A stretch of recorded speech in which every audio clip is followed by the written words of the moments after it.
there's a huge cultural significance in the United States when it comes to firearms. You kind of get to play in that pop culture space all the time with the vast majority of guns that kind of come through your site. Are there any really big standouts for you where you're like, this was the icon of this season for guns, or this movie, or that you're like, kind of stops you in your tracks? I mean, John Wick, obviously. You can always tell what movie someone's just watched, whether it's the Terran Tactical, Pit Vipers, or if it's moved into the staccato versions. We see some of the Terran did some kits for some of the dealers. I mean, it's a chest, gold coins, a couple of, I think, Sand Vipers, might be Pit Vipers, I don't remember. The rifle, the AR-15, and I mean, those just go for staggering amounts. We do articles every month on the most expensive things that sold the month previous, and between Colt Snake Eyes sets and the John Wick chests, I mean, there's always at least one on there. So, that's probably the big dog right now. I'm sure Ballerina will have something in it as well. Chad and his crew over there are gun people. They're gun nerds. I mean, oddly shocking. A former stunt guy's a gun nerd. Who'd have thought? So I'm sure we'll see some impact on that one. But, there's still some classics that pop up. Around Christmas, when Die Hard gets going, you can expect a few Steyr AUGs to kind of start popping up in price a little bit. I'm trying to think of some others off the top of my head, but that's definitely a big one. What movie do you think had the biggest impact besides John Wick? Because we all know the Wick guns go for crazy money. I'm going to take a stab at a couple. Okay. I'm going to get your opinion. The heat gun. The heat gun, the use of them in that movie was fantastic. Yes. I mean, the gunplay, I mean, again, it's a Michael Mann movie, so it's going to be good.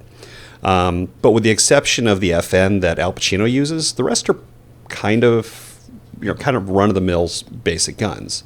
Nothing really extraordinary in there. But of course, the FN's really hard to get too, so that makes it a little more intriguing. You brought up Die Hard, so I'm guessing the HKs. Oh yeah, I mean, the MP5. I mean, You've got Die Hard, but you've got the association with the SAS, and the iconic storming of the embassy with the big mag lights duct taped to them. Navy SEALs, the movie. Navy SEALs, the TV shows. It's every bad guy in the '80s carried an MP5. I was thinking more like the P7 too.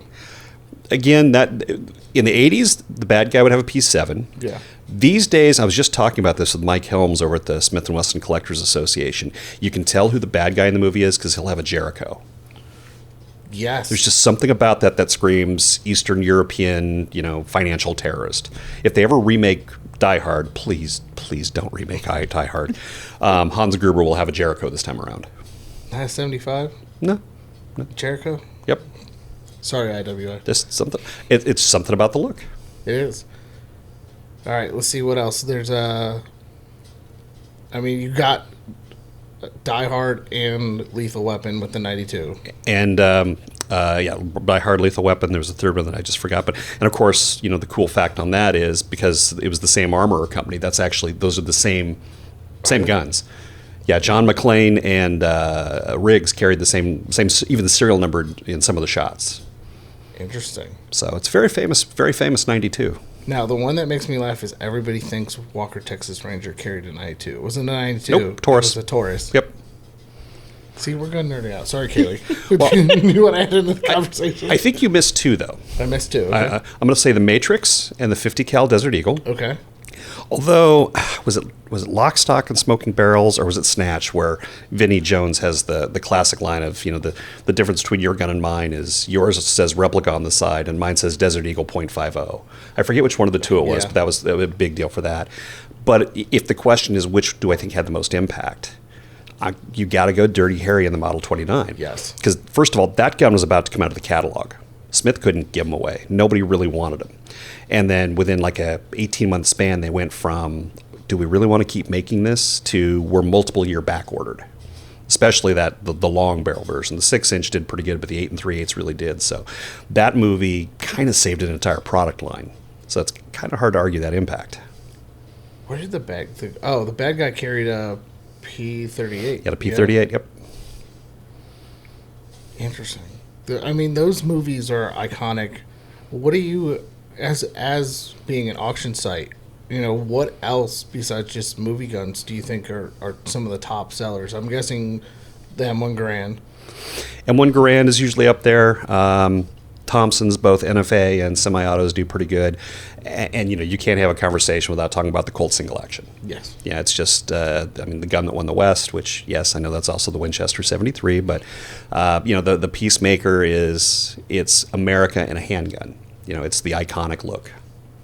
Yeah, the one auction that I've seen pop up multiple times on GunBroker, I don't think the gun has ever sold, or maybe it has, but the Indiana Jones revolver was up a couple times. Yeah, he's a frequent flyer. We see it about every 3 or 4 years.